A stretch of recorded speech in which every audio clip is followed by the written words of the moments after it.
രേണു സുധി അതേപോലെ തന്നെ കിച്ചുവും തമ്മിലുള്ള പ്രശ്നമാണ് ഇപ്പോൾ സോഷ്യൽ മീഡിയയിൽ ഭയങ്കരമായിട്ട് ചർച്ചാ വിഷയമായിക്കൊണ്ടിരിക്കുന്നത്. അങ്ങനെ എന്താണ് സംഭവം എന്ന് ചോദിച്ചു കഴിഞ്ഞാൽ, ലേറ്റസ്റ്റ് ആയിട്ട് കിച്ചു സുധി ഉണ്ടാക്കിയ ഒരു വീഡിയോ ഇൻസ്റ്റാഗ്രാമിലും യൂട്യൂബിലും പങ്കുവച്ചിട്ടുണ്ടായിരുന്നു.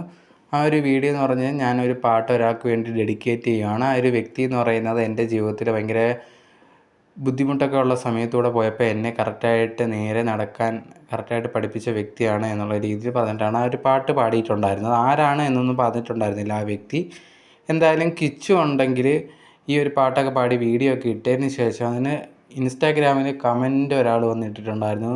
കിച്ചു ഉദ്ദേശിച്ചത് രേണു സുധിയെ പറ്റിയല്ലേ, രേണു സുധി അമ്മയെ പറ്റിയല്ലേ ആലോചിച്ചത് എന്നൊക്കെ പറഞ്ഞിട്ട് കമൻ്റ് ഇട്ടിട്ടുണ്ടായിരുന്നു. ആ ഒരു കമൻറ്റിന് കിച്ചു വന്നിട്ട് റിപ്ലൈ കൊടുത്തിട്ടുണ്ട്. അയ്യോ എന്ന് പറഞ്ഞിട്ടാണ് ആ ഒരു റിപ്ലൈ കൊടുത്തിട്ടുണ്ടായിരുന്നത്. എന്നിട്ട് തൊഴുന്ന ഒരു സിമ്പലും കൂടി ഇട്ടിട്ടുണ്ടായിരുന്നു. ഇതാണ് ഇപ്പോൾ ചർച്ചാ വിഷയമായിട്ടുള്ളത്. അതിനർത്ഥം രേണുവും അതുപോലെ തന്നെ കിച്ചുവും തമ്മിൽ വഴക്കും കാര്യങ്ങളൊക്കെയാണ്. ഇത് സത്യമായിട്ടുള്ളൊരു കാര്യമാണ്. ബാക്കി അവർ ഇഷ്ടമാണ്, അങ്ങോട്ടും ഇങ്ങോട്ടും അമ്മയും മകനെയും പോലെയൊക്കെ അഭിനയിക്കുകയാണ്. അത് നാട്ടുകാരെ കാണിക്കാൻ വേണ്ടി ചെയ്യുകയാണ് എന്നുള്ള രീതിയിലാണ് ഇപ്പോൾ ആൾക്കാർ പറയുന്നത്.